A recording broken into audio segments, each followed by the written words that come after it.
Social media విస్తృతమైపోయిన తర్వాత జనాల్లో ఒక విశేషమైనటువంటి చైతన్యం వచ్చింది. అంటే అటు మంచి ఉంది, ఇటు చెడు ఉంది, రెండు కూడా ఉన్నాయి. ఆ, అయితే ప్రజలకు మాత్రం ఎప్పటికప్పుడు జరుగుతున్నటువంటి పరిణామాలు చాలా వేగంగా వాళ్ళు గ్రహిస్తున్నారని అయితే చెప్పచ్చు. సో ఇలాంటి నేపథ్యంలో కొన్ని సమకాలీన రాజకీయ అంశాల గురించి మనం విశ్లేషించే కంటే కూడా మనం ఏమనుకుంటున్నాం అనేది చెప్పే కంటే కూడా జనం ఏమనుకుంటున్నారు అనేది కూడా అప్పుడప్పుడు చెప్తే బాగుంటుందని అనిపించింది. ఆ క్రమంలో చంద్రబాబు నాయుడు గారు భారీ స్థాయిలో హంగామాగా రిలీజ్ చేసినటువంటి మేనిఫెస్టో గురించి పబ్లిక్ ఒపీనియన్ ఎలా ఉంది అని ఒక్కసారి వాళ్ళ యొక్క ఒపీనియన్ పరిశీలించినప్పుడు ఏమనిపించిందంటే ఖచ్చితంగా చంద్రబాబు నాయుడు గారి మేనిఫెస్టో అయితే తుస్సుమంది.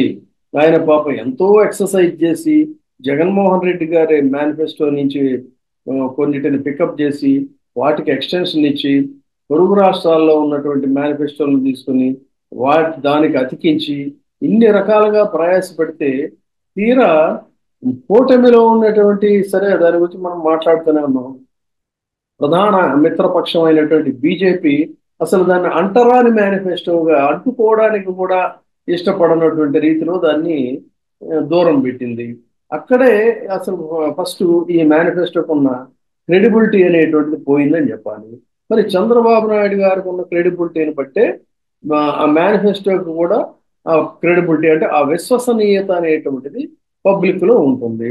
సో దాని గురించి మరి ప్రజలు ఏమనుకుంటున్నారు? ఎందుకంటే జగన్మోహన్ రెడ్డి గారి కంటే కూడా చాలా బోర్డు అన్ని ఎక్కువ ఇస్తానని చెప్పి అన్నాడు కదా. మనిషి ఆశాజీవి, సహజంగా ఆశపడాలి. మరి ఆ అందులో సగటు ప్రజలకి ఏదైనా ఒక రూపాయి అదనంగా వస్తుందంటే ఆశపడటం సహజమే. మరి ఆ విధంగా ఈయన వేసినటువంటి గేలానికి ఆ ఓట్ల చేపలు పడుతున్నాయా లేదా అనే దాన్ని మనం వాళ్ళ మాటల్లోనే నేను కొన్ని ఒపీనియన్స్ ని స్టడీ చేశాను.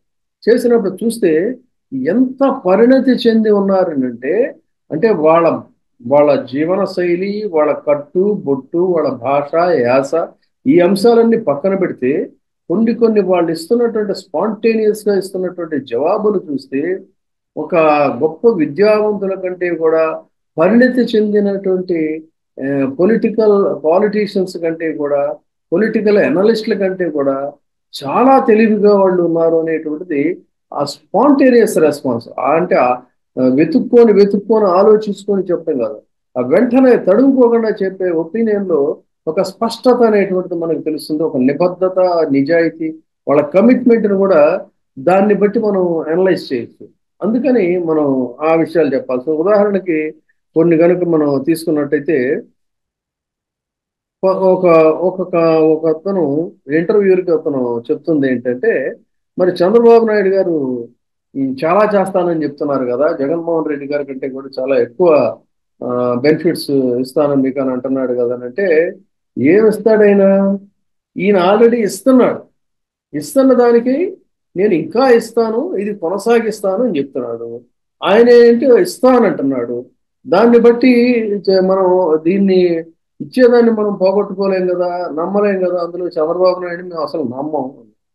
ఎందుకు నమ్మవు నువ్వు అని చెప్పని అడిగితే దానికి ఇంకొక కాలరు చెప్పినటువంటి సమాధానం ఏంటంటే, సారీ ఇంటర్వ్యూకి చెప్పినటువంటి ఒపీనియన్ చెప్పినటువంటి సమాధానం ఏంటంటే, జగన్ అంటే ఒక నమ్మకం, జగన్ అంటే మాకు ఒక అభిమానం, కానీ బాబుని మేము అసలు నమ్మం. అంటే ఎందుకు నమ్మరు అని అంటే ఏముంది నమ్మడానికి, ఇంతకుముందు ఇస్తా అన్నాడు, ఏమి ఇచ్చాడు? ఇవ్వలేదు. పసుపు కుంకుమ అన్నాడు, 10,000 ఇచ్చాడు. దాన్ని మేము వడ్డీలు కట్టుకోవడానికి ఉంటే మా దానికి 30,000 అయింది. ఏ, ఎలా నమ్ముతాము? ఏదో అప్పటి అది ఇస్తాను ఇది ఇస్తాడు, ఏమి ఇచ్చాడు అని చెప్పని కొండ బద్దలు కొట్టినట్టుగా చాలా స్పష్టంగా చెప్తున్నారు. అంటే గతంలో ఆయన పోగొట్టుకున్నటువంటి విశ్వసనీయత ఏదైతే ఉందో ఆ నమ్మకాన్ని వమ్ము చేసిన తర్వాత మళ్ళీ కొత్తగా ఇప్పుడు వచ్చి ఎంత పెద్ద భారీ వాగ్దానాలు చేసినా కూడా సగటు జనం నమ్మే స్థితిలో లేరు అని చెప్పని అన్నారు. అదేవిధంగా ఇంకొక అసలు మహిళ ఎంత తెలివిగా చెప్పిందంటే వీళ్ళందరూ కూడా ఎక్కడ విద్యావంతుల్లాగా ఏం కనపడతలేదు, చాలా దిగువ బిలో మిడిల్ క్లాస్ వీళ్ళంతా కూడా ఈ సమాధానం ఇచ్చిన వాళ్ళు. అందుకని నేను వాళ్ళనే ఇక్కడ నేను ఉటంకిస్తున్నాను వాళ్ళు చెప్పిన మాటలని. మరి చంద్రబాబు నాయుడు గారు మీకు 3 సిలిండర్లు ఇస్తానంటున్నాడు కదండి అంటే, ఏంటంటే ఇచ్చేది సిలిండర్లు? సిలిండర్లు ఈయన ఎత్తిస్తాడు. ఆ, అక్కడ మోడీ గారు సరే అనుకోండి ఇస్తాడా? మోడీ గారు సరే అనలేదు కదా. వీళ్ళ మేనిఫెస్టోని కూడా వాళ్ళు ముట్టుకోలేదు కదా. 3 సిలిండర్లు ఈయన ఎక్కడి నుంచి ఇస్తాడు వాళ్ళు ఇవ్వకుండా? అంటే అసలు వాళ్ళ అవగాహన నిజంగా చాలా ఆశ్చర్యం అనిపించింది. ఇవన్నీ ఉట్టి మాటలండి మమ్మల్ని నమ్మించడానికి. అందుకని ఇచ్చేది ఎలాగ లేదు కదా. అందుకని 3 సిలిండర్లు ఇస్తాను, 3 ఇస్తానంటే 30 కూడా ఇస్తానని చెబుతాడు అని చెప్పని ఒక కాలము చెప్తున్న పరిస్థితి. మరి బాబు వస్తే జాబు గ్యారంటీ అని అన్నారు. ఆ, అని ఒక అతన్ని అడిగితే అతను చెప్పింది ఏంటంటే, బాబు వస్తే జాబ్ గ్యారంటీ అన్నాడు. ఒకవేళ ఉద్యోగం లేకపోతే దానికి నిరుద్యోగ భృతి కింద 2,000 రూపాయలు ఇస్తా అన్నాడు. అది రాలేదు, ఇది రాలేదు, రెండూ పోయినాయి. కాకపోతే లాస్ట్ మినిట్ లో ఒక సంవత్సరం ఎలక్షన్లు ఉన్నాయనగా ఏవో కొన్ని కంటి తుడుపుగా ఉద్యోగాలు ఇచ్చి ఈ లోకేష్ పండగ చేసుకోండి చెప్పి అన్నాడు. బాబు వస్తే జాబ్ ఎవరికి వచ్చింది? మా నిరుద్యోగులకైతే రాలేదు, కానీ లోకేష్ బాబుకి మాత్రం 3 శాఖల మంత్రి పదవి అనేటువంటి ఒక పెద్ద జాబును మాత్రం వాళ్ళ అబ్బాయికి ఇచ్చుకున్నాడు అని. అంటే వీళ్ళు ఎంత తెలివిగా మాట్లాడుతున్నారంటే, మేనిఫెస్టో రిలీజ్ చేసిన స్వల్ప వ్యవధిలోనే అంశాలన్నిటినీ కూడా స్టడీ చేసి ఇవి నమ్మదగినవా, ఇందులో విశ్వసనీయత ఉన్నదా లేదా, రేపు అధికారంలోకి వచ్చిన తర్వాత ఇది సాధ్యపడేటువంటి అంశమేనా అనే దాని మీద చాలా చక్కగా నిఖార్సుగా నిక్కచ్చిగా చెప్తున్నటువంటి ఇది చూస్తే ఖచ్చితంగా చంద్రబాబు నాయుడు గారి మేనిఫెస్టో అనేటువంటిది పూర్తిగా బూమరాంగ్ అయింది అనేది చెప్పచ్చు. మళ్ళీ వీళ్ళు ఇంటర్వ్యూవర్స్ కూడా చాలా వాళ్ళని గుచ్చి గుచ్చి అడుగుతున్నారు. ఏమని? జగన్మోహన్ రెడ్డి గారి కంటే కూడా ఎక్కువ ఇస్తామంటున్నాడు కదా ఆయన అని అంటే, వాళ్ళు చెప్తుంది ఇదే. ఆయన అంటాడండి, ఎన్నేళ్ళు చెప్తాడు ఆయన అధికారంలోకి రావడానికి, ఎన్నేళ్ళు చెప్తాడు, ఆ తర్వాత మరి ఏంటి ఉండదు. అంటే చూడండి, అందుకని ఒక వ్యక్తికి ముందు కావాల్సింది ఏంటంటే, ఒక నాయకుడికి అయినా ఎవరికైనా నమ్మకం అనేటువంటిది ఉండాలి.